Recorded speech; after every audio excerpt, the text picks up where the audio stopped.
BSc ಮೊದಲ semester ಎಲ್ಲ ವಿದ್ಯಾರ್ಥಿಗಳಿಗೆ ಈ ಒಂದು ವಿಡಿಯೋಗೆ ಪ್ರೀತಿಯ ಸ್ವಾಗತ ಅಂತ ಹೇಳ್ತಾ, ಇವತ್ತಿನ ಕ್ಲಾಸ್ನಲ್ಲಿ ನಾವು ಕನ್ನಡ ವಿಷಯದ ಕಂಟಿನ್ಯೂ ಪಾರ್ಟ್ ಅಧ್ಯಾಯ 6 ಶೂನ್ಯ ಬಂಡವಾಳ ನೈಸರ್ಗಿಕ ಕೃಷಿ ಇದನ್ನ ಬರೆದಂತಹ ಮೂಲ ಕವಿ ಸುಭಾಷ್ ಪಾಳೇಕರ್, ಮಹಾರಾಷ್ಟ್ರದ ಮೂಲದವರಾದಂತಹ ಸುಭಾಷ್ ಪಾಳೇಕರ್ ಅವರು ಬರೆದಿದ್ದಾರೆ. ಇದನ್ನ ಕನ್ನಡಕ್ಕೆ ಅನುವಾದ ಮಾಡಿದವರು ಡಾಕ್ಟರ್ ಆರ್ ಸ್ವಾಮಿ ಆನಂದ್. ಹಾಗಾದ್ರೆ ಇವತ್ತಿನ ಕ್ಲಾಸ್ನಲ್ಲಿ ನಾವು ಈ ಅಧ್ಯಾಯದ ಮೂಲಕರ್ತರಾದಂತಹ ಸುಭಾಷ್ ಪಾಳೇಕರ್ ಅವರ ಪರಿಚಯ ಮತ್ತು ಅನುವಾದಕರಾದ ಡಾಕ್ಟರ್ ಆರ್ ಸ್ವಾಮಿ ಆನಂದ್ ಅವರ ಪರಿಚಯ ಮತ್ತು ಇವರ ಶೂನ್ಯ ಬಂಡವಾಳ ನೈಸರ್ಗಿಕ ಕೃಷಿ ಅಧ್ಯಾಯದ ಪರೀಕ್ಷೆಯಲ್ಲಿ ಕೇಳುವಂತಹ ಪ್ರಬಂಧ ಮಾದರಿಯ ಪ್ರಶ್ನೋತ್ತರಗಳನ್ನು ಸ್ವಾರಸ್ಯಪೂರ್ಣವಾಗಿ ಮತ್ತು ಸಂಪೂರ್ಣವಾಗಿ ಚರ್ಚೆ ಮಾಡುವ ಪ್ರಯತ್ನವನ್ನು ನಾವು ಮಾಡೋಣ ಅಂತ ಹೇಳ್ತಾ ಇವತ್ತಿನ ಕ್ಲಾಸ್ನ ಸ್ಟಾರ್ಟ್ ಮಾಡೋಣ ಬನ್ನಿ. ಮೊದಲಿಗೆ ಕೃತಿಕರ್ತೆಯ ಪರಿಚಯವನ್ನು ನೋಡೋದಾದ್ರೆ, ಕೃಷಿ ವಿಜ್ಞಾನಿ ಸುಭಾಷ್ ಪಾಳೇಕರ್ ಅವರು ಮಹಾರಾಷ್ಟ್ರದ ಬೇಲೂರಹಳ್ಳಿಯಲ್ಲಿ 1949 ಫೆಬ್ರವರಿ 2ರಂದು ಜನಿಸಿದರು. ಕೃಷಿಕ ಕುಟುಂಬದಿಂದ ಬಂದ ಇವರು ನಾಗಪುರದ ಕೃಷಿ ಕಾಲೇಜಿನಲ್ಲಿ ಸ್ನಾತಕೋತ್ತರ ಪದವಿ ಪಡೆದರು. ನೈಸರ್ಗಿಕ ಕೃಷಿಯನ್ನ ಆರಂಭಿಸಿದ ಇವರು ಕೃಷಿಯ ಬಗೆಗೆ ಅನೇಕ ಲೇಖನಗಳನ್ನ ಬರೆದಿದ್ದಾರೆ. ಇವರಿಗೆ ಆಧ್ಯಾತ್ಮದ ಒಲವು ಇದ್ದ ಕಾರಣ ಸಂತ ಜ್ಞಾನೇಶ್ವರ್, ಸಂತ ತುಕಾರಾಮ್, ಕಬೀರ್, ಗಾಂಧಿ, ಕಾರ್ಲ್ಮಾರ್ಕ್ಸ್ ಬಗ್ಗೆ ತೌಲನಿಕ ಅಧ್ಯಯನವನ್ನ ಮಾಡಿದ್ದಾರೆ. ಪಾಳೇಕರ್ ಅವರು 1998ರವರೆಗೆ ಮಹಾರಾಷ್ಟ್ರದ ಪುಣೆಯಲ್ಲಿ ಹೆಸರಾಂತ ಮರಾಠಿ ಕೃಷಿ ಸಂಚಿಕೆಯ ಸಂಪಾದಕರಾಗಿದ್ದರು. ಮರಾಠಿಯಲ್ಲಿ 20ಕ್ಕೂ ಹೆಚ್ಚು ಕೃತಿಗಳನ್ನ ಬರೆದಿದ್ದಾರೆ. ಇಂಗ್ಲಿಷ್ನಲ್ಲಿ 4 ಕೃತಿ, ಹಿಂದಿಯಲ್ಲಿ 3 ಕೃತಿಗಳನ್ನ ಕೃಷಿಗೆ ಸಂಬಂಧಿಸಿದಂತೆ ರಚಿಸಿದ್ದಾರೆ. ಆಂಧ್ರಪ್ರದೇಶದ ಸರ್ಕಾರ 2017ರ ಜೂನ್ 14ರಲ್ಲಿ ನೈಸರ್ಗಿಕ ಕೃಷಿ ಉತ್ತೇಜನಕ್ಕಾಗಿ ಪಾಳೇಕರ್ ಅವರನ್ನ ಶೂನ್ಯ ಬಜೆಟ್ ಕೃಷಿ ಕುರಿತು ಸಲಹೆಗಾರರನ್ನಾಗಿ ನೇಮಿಸಿತ್ತು. ಇದು ಕ್ಯಾಬಿನೆಟ್ ಶ್ರೇಣಿಗೆ ಸಮನಾಗಿತ್ತು. ಇವರಿಗೆ ಭಾರತ ಸರ್ಕಾರ 2016ರಲ್ಲಿ ಪದ್ಮಶ್ರೀ ಪ್ರಶಸ್ತಿ ನೀಡಿ ಗೌರವಿಸಿದೆ. ಇಷ್ಟು ಮೂಲಕರ್ತರಾದಂತಹ ಕೃತಿಕರ್ತರ ಪರಿಚಯವಾಗಿತ್ತು. ಇನ್ನು ಇದನ್ನ ಕನ್ನಡಕ್ಕೆ ಅನುವಾದ ಮಾಡಿರ್ತಕ್ಕಂತಹ ಆರ್ ಸ್ವಾಮಿ ಆನಂದ್ ಅವರ ಪರಿಚಯವನ್ನ ನೋಡೋದಾದ್ರೆ, ಆರ್ ಸ್ವಾಮಿ ಆನಂದ್ ಅವರು ಕನ್ನಡದ ಪ್ರಮುಖ ಲೇಖಕರಲ್ಲಿ ಅನುವಾದಕರಲ್ಲಿ ಒಬ್ಬರು. ಮೈಸೂರು ಜಿಲ್ಲೆಯ ಎಚ್.ಡಿ. ಕೋಟೆಯಲ್ಲಿ 1965ರ ಮೇ 10ರಂದು ಜನಿಸಿದ ಸ್ವಾಮಿ ಆನಂದ್ ಅವರ ತಂದೆ ರಾಮನಗೌಡ, ತಾಯಿ ಚೆನ್ನಮ್ಮ. ಎಚ್.ಡಿ. ಕೋಟೆಯಲ್ಲಿ ಪದವಿ ಶಿಕ್ಷಣ ಪಡೆದು ಮೈಸೂರು ವಿಶ್ವವಿದ್ಯಾನಿಲಯದಿಂದ ಸಮಾಜಶಾಸ್ತ್ರ ವಿಷಯದಲ್ಲಿ MA ಪದವಿ ಪಡೆದ ಸ್ವಾಮಿ ಆನಂದರು ಹಂಪಿ ಕನ್ನಡ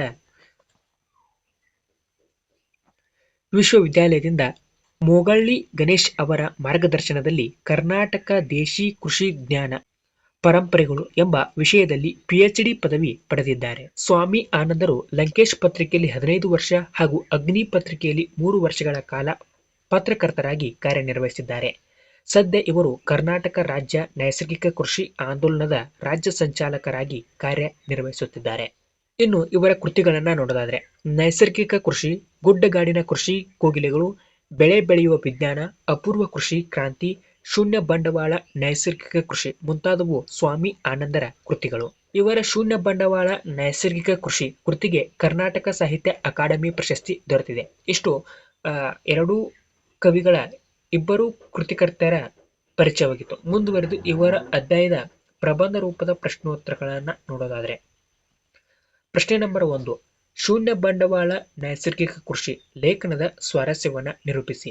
ಅಥವಾ ಪ್ರಶ್ನೆ ನಂಬರ್ 2, ನೈಸರ್ಗಿಕ ಕೃಷಿಯ ಸ್ವರೂಪ, ವಿಧಾನ ಹಾಗೂ ಮಹತ್ವವನ್ನ ಕುರಿತು ವಿವೇಚಿಸಿ.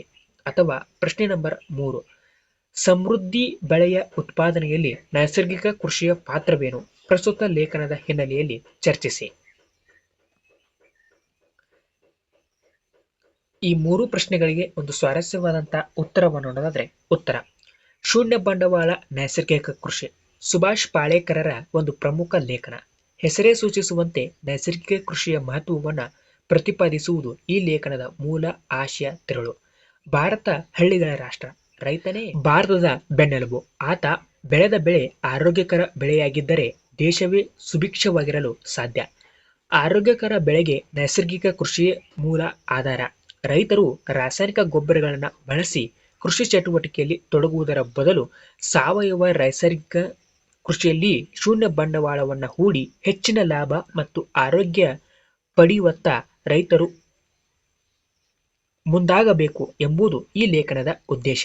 ಆರೋಗ್ಯ ಹಾಗೂ ಬೆಳೆ ಇಳುವರಿಯ ದೃಷ್ಟಿಯಿಂದ ರಾಸಾಯನಿಕ ಕೃಷಿಗಿಂತ ನೈಸರ್ಗಿಕ ಕೃಷಿ ತುಂಬಾ ಪ್ರಯೋಜನಕಾರಿಯಾದದ್ದು. ಎಲ್ಲಾ ದೃಷ್ಟಿಯಿಂದ ಭಾರತೀಯ ಕೃಷಿ ಪದ್ಧತಿ ಇಡೀ ಜಗತ್ತನ್ನೇ ಆದರ್ಶಪ್ರಾಯವಾಗಿದೆ. ಬ್ರಿಟಿಷ್ ಕೃಷಿ ವಿಜ್ಞಾನಿ ಆಲ್ಬರ್ಟ್ ವಿಲಿಯಂ ಅಭಿಪ್ರಾಯಪಟ್ಟಂತೆ ಭಾರತೀಯ ರೈತರು ಜಗತ್ತಿನ ಮುಂದುವರಿದ ರಾಷ್ಟ್ರಗಳಿಂದ ಏನನ್ನ ಕಲಿಯಬೇಕಾಗಿಲ್ಲ, ಬದಲಿಗೆ ಭಾರತೀಯ ರೈತರಿಂದಲೇ ಮುಂದುವರಿದ ರಾಷ್ಟ್ರಗಳವರು ಕಲಿಯುವಂಥದ್ದು ಬಹಳಷ್ಟಿದೆ. ಭಾರತೀಯ ಕೃಷಿ ಪದ್ಧತಿಯಲ್ಲಿ ಆಕಳ ಸಗಣಿ, ಗಂಜಳಗಳಿಗೆ ಮಹತ್ವದ ಸ್ಥಾನವಿದೆ. ನಮ್ಮ ಗೊಲ್ಲರು ಈ ಮಹತ್ವದ ಅರಿವು ಮಾಡಿಕೊಟ್ಟರು. ಆದರೆ ಆಧುನಿಕ ಬೇಸಾಯದ ಹೊಸ ತಲೆಮಾರಿನ ರೈತರು ಹಳೆಯದನ್ನೆಲ್ಲ ಮರೆತು ತಮ್ಮ ಕೃಷಿಗೆ ರಾಸಾಯನಿಕ ಗೊಬ್ಬರ, ಕ್ರಿಮಿನಾಶಕ, ಕೀಟನಾಶಕ ಬಳಸುತ್ತಿದ್ದಾರೆ.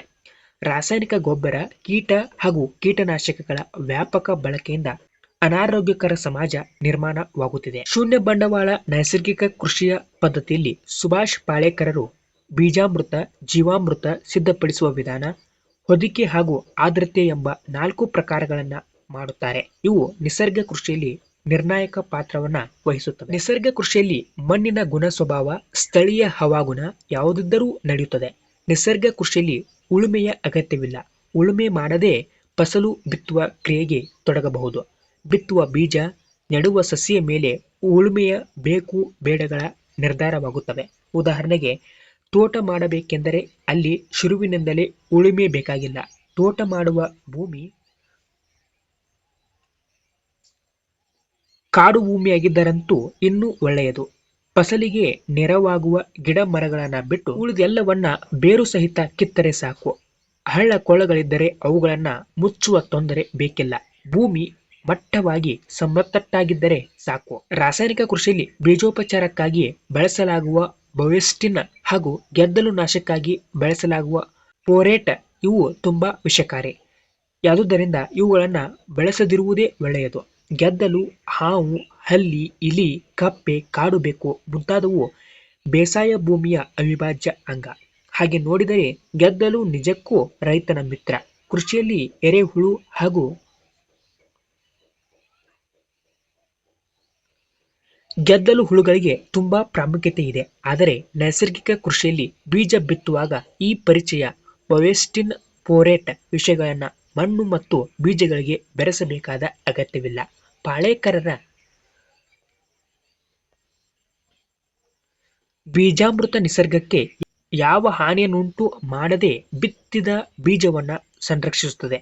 ಬೀಜದಲ್ಲಿ ದೋಷಗಳಿದ್ದರೂ ಸರಿಪಡಿಸುತ್ತದೆ. ಹೆಸರೇ ಸೂಚಿಸುವಂತೆ ಇದು ಬೀಜಗಳ ಪಾಲಿಗೆ ಅಮೃತ.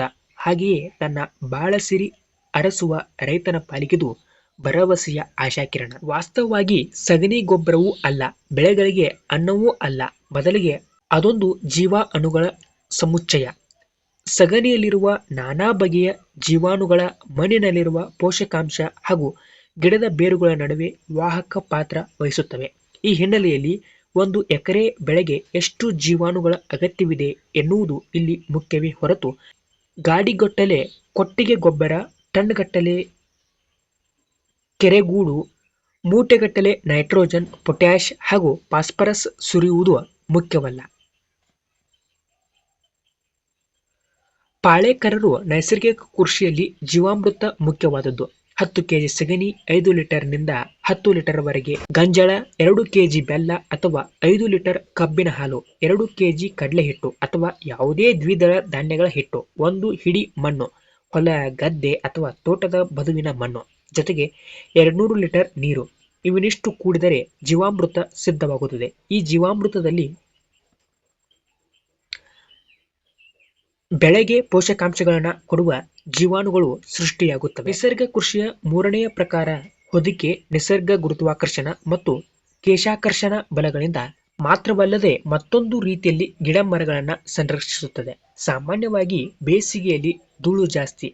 ಮೇವಿಗಾಗಿ ಕೊಟ್ಟಿಗೆಯಿಂದ ಹೊಲಕ್ಕೆ, ಕಾಡಿಗೆ ಓಡಾಡುವ ನಮ್ಮ ದನಕರುಗಳ ಗೊರಸುಗಳಿಗೆ ಮೆತ್ತಿದ ಸಗಣಿ ಗಂಜಳಗಳು ಮಣ್ಣಿನ ಕಣಗಳೊಂದಿಗೆ ಬೆರೆಯುವುದರಿಂದ ಬೆಳೆಗೆ ಸಹಕಾರಿಯಾದ ಜೀವಕಣಗಳು ಸೃಷ್ಟಿಯಾಗುತ್ತವೆ. ಸುಂಟರ ಗಾಳಿಯಲ್ಲಿ ಸೇರಿಕೊಂಡ ಧೂಳಿನ ಕಣಗಳು ವಾಯುಗೋಳ ಸೇರುವುದರಿಂದ ಈ ಧೂಳಿನಲ್ಲಿ ಸುಣ್ಣ, ತಾಮ್ರ, ಜಿಂಕ್, ಪೊಟ್ಯಾಷ್, ಬೋರಾನ್, ಕ್ಲೋರಿನ್ಗಳೆಲ್ಲ ಸೇರುವುದುಂಟು. ಹಾಗೆಯೇ ಮುಂಗಾರು ಮಳೆಯಲ್ಲಿ ಮಳೆ ಹನಿಯೊಂದಿಗೆ ಅಮೋನಿಯಾ ಆಮ್ಲ ಸುರಿಯುವುದುಂಟು. ಅಮೋನಿಯಾ ಆಮ್ಲವೇ ಗಿಡಕ್ಕೆ ಬೇಕಾದ ಸಾರಜನಕ. ಇದು ಪ್ರೋಟೀನ್ ಆಗಿ ರೂಪಾಂತರಗೊಳ್ಳುತ್ತದೆ. ಗಿಡಗಳಿಗೆ ಬೇಕಾದ ಸಾರಜನಕದಲ್ಲಿ ಶೇಕಡಾ 25% ಮುಂಗಾರು ಮಳೆಯ ಮೂಲಕ ಮಣ್ಣಿಗೆ ಲಭ್ಯವಾಗುತ್ತದೆ. ಈ ವಿಷಯದಲ್ಲಿ ತಾರತಮ್ಯ ಮಾಡುವುದಿಲ್ಲ. ಜಗದೆಲ್ಲೆಡೆಗೂ ಅದು ಸಾರಜನಕವನ್ನ ಸಮಾನವಾಗಿ ವಿತರಣೆ ಮಾಡುತ್ತದೆ. ಹಾಗೆಯೇ ಸುಂಟರ ಗಾಳಿಯೊಂದಿಗೆ ಹವಾಗೋಳ ಸೇರಿದ್ದ ಇತರೆ ಪೋಷಕಾಂಶಗಳು ಮತ್ತೆ ಮರಳಿ ಮಣ್ಣಿಗೆ ಸೇರುತ್ತವೆ. ರಾಸಾಯನಿಕ ಕೃಷಿಯಲ್ಲಿ ಜೀವಾಣುಗಳು ಬದುಕಿ ಉಳಿಯುವ ಸಂಭವವಿಲ್ಲವಾದ್ದರಿಂದ ನಿಸರ್ಗದ ಬಳುವಳಿ ಆ ಕೃಷಿ ಜಮೀನುಗಳಿಗೆ ಪ್ರಾಪ್ತಿಯಾಗುವುದಿಲ್ಲ. ಎರೆಹುಳುಗಳು ಮೇಲೆ ಕೆಳಗೆ ಹೋಗಿ ಬಂದು ಮಾಡುವಾಗ ಉಂಟಾಗುವ ರಂಧ್ರದ ಗೋಡೆಗಳಿಂದ ಎರೆಹುಳುಗಳ ಶರೀರದಿಂದ ಹೊರಬರುವ ಕೆಲ ರಾಸಾಯನಿಕಗಳು ಮುತ್ತಿಕೊಳ್ಳುತ್ತವೆ. ಎರೆಹುಳು ಸೇವಿಸಿರುವ ರಾಸಾಯನಿಕಗಳಲ್ಲಿ ಎಲ್ಲಾ ಬಗೆಯ ಆಲ್ಕಲೈಡ್, ಗ್ರೋಥ್ ಹಾರ್ಮೋನ್, ಅಮಿನೋ ಆಸಿಡ್ಗಳಿರುತ್ತವೆ. ಇವು ಗಿಡದ ಬೆಳವಣಿಗೆಗೆ ನೆರವಾಗುತ್ತವೆ. ಸಸ್ಯ ಈ ರಂಧ್ರಗಳಲ್ಲಿ ಬೇರು ಬಿಟ್ಟಾಗ ಆ ಬೇರುಗಳಿಗೆ ಬೇಕಾದ ಪೋಷಕಾಂಶಗಳು, ಸೂಕ್ಷ್ಮ ಅನ್ನದ್ರವ್ಯಗಳು ಸಲೀಸಾಗಿ ಸಿಗುತ್ತವೆ. ಎರೆಹುಳುಗಳು ಅವಿಶ್ರಾಂತವಾಗಿ ಚಲನೆಯಲ್ಲಿರುವುದರಿಂದ ಭೂಮಿಗೆ ಉಳುಮೆಯ ಅಗತ್ಯವಿರುವುದಿಲ್ಲ. ಭೂಮಿಯ ಆಂತರ್ಯ ನಿರಂತರವಾಗಿ ಉಳುಮೆಗೊಳಾಗುತ್ತಲೇ ಇರುತ್ತದೆ. ನಿಸರ್ಗ ಕೃಷಿಯಲ್ಲಿ ಎಷ್ಟೇ ರಭಸದ ಮಳೆ ಆದರೂ ಮಣ್ಣು ಕೊಚ್ಚಿ ಹೋಗುವುದಿಲ್ಲ. ಮೇಲೆ ಮೇಲೆ ಬಿದ್ದ ಮಳೆ ನೀರೆಲ್ಲ ರಂಧ್ರಗಳ ಮೂಲಕ ಸರಾಗವಾಗಿ ಸಾಗಿ ಅಂತರ್ಜಲ ವಲಯವನ್ನ ಪ್ರವೇಶಿಸುತ್ತದೆ. ಬೇರೆ ಕೃಷಿಗಳಲ್ಲಿ ಮಣ್ಣೆಲ್ಲ ಕೊಚ್ಚಿ ಹೋಗಿ ಹರಿವ ನೀರು ರಾಡಿಯಾಗುತ್ತದೆ. ಆದರೆ ನಿಸರ್ಗ ಕೃಷಿಯಲ್ಲಿ ಮಣ್ಣು ಸವಕಳಿಯಾಗುವುದಿಲ್ಲ. ಯಾಕೆಂದರೆ ಮಳೆಯ ನೀರಿಗೆ ಎರೆಹುಳುಗಳ ವಿಸರ್ಜನೆ ಕರಗುವುದಿಲ್ಲ. ಬದಲಾಗಿ ವರ್ಷವೂ ಮೇಲ್ಮಣ್ಣು ವೃದ್ಧಿಯಾಗುತ್ತಾ ಹೋಗುತ್ತದೆ. ಬೆಳೆಗಳ ಇಳುವರಿಯ ಸಾಮರ್ಥ್ಯವೂ ವೃದ್ಧಿಯಾಗುತ್ತದೆ. ಎರೆಹುಳುಗಳ ಜೊತೆಗೆ ಬೆಳೆಗಳಿಗೆ ಬೆಳಕಿನ ಆಯೋಜನೆಯೂ ಮುಖ್ಯ. ಈ ವ್ಯವಸ್ಥೆಯನ್ನ ನಾವು ಆಮೂಲಾಗ್ರವಾಗಿ ಬದಲಾಯಿಸಬೇಕು. ಅದಕ್ಕಾಗಿ ನಮ್ಮ ಹೃದಯಾಳದಲ್ಲಿ ದೊಡ್ಡ ಕ್ರಾಂತಿಯೇ ಜರುಗಬೇಕು. 30 ವರ್ಷಗಳ ಹಿಂದೆ ದೆಹಲಿಯಲ್ಲಿ ಹಸಿರು ಕ್ರಾಂತಿಯ ಬೀಜಾಂಕುರವಾಯಿತು. ಪಂಜಾಬ್, ಹರಿಯಾಣ ಸೇರಿದಂತೆ ಇಡೀ ದೇಶವನ್ನು ವ್ಯಾಪಿಸಿದ ಈ ಹಸಿರು ಕ್ರಾಂತಿಯಿಂದ ಇಡೀ ದೇಶ ಸಂಪತ್ತು ವಿನಾಶದ ಹೊಸ್ತಿಲಲ್ಲಿ ನಿಂತಿದೆ. ರೈತರು ಸರಣಿಯೋಪಾದಿಯಲ್ಲಿ ಆತ್ಮಹತ್ಯೆ ಮಾಡಿಕೊಳ್ಳುತ್ತಿದ್ದಾರೆ. ಡಾಕ್ಟರ್ ಸ್ವಾಮಿನಾಥನ್ ಮತ್ತು ಜವಾಹರಲಾಲ್ ನೆಹರೂರವರ ಅಪೇಕ್ಷಿತ ಹಸಿರು ಕ್ರಾಂತಿ ಈ ಬಗೆಯಲ್ಲಿ ಬಲಿದಾನಗಳನ್ನ ಸ್ವೀಕರಿಸುತ್ತಾ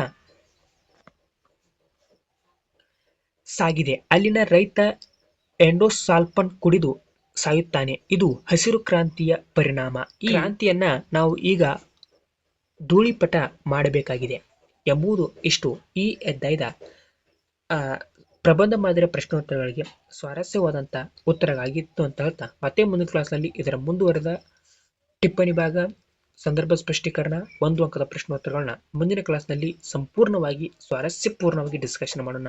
ಇದೇ ರೀತಿಯ ಇದರ ಎಲ್ಲ ಹಿಂದಿನ ಅಧ್ಯಾಯಗಳನ್ನ ಇದೇ ರೀತಿಯಾಗಿ ಸಂಪೂರ್ಣವಾಗಿ ಸ್ವಾರಸ್ಯಪೂರ್ಣವಾಗಿ ಡಿಸ್ಕಷನ್ ಮಾಡುವ ಪ್ರಯತ್ನ ನಾನು ಮಾಡಿದ್ದೀನಿ.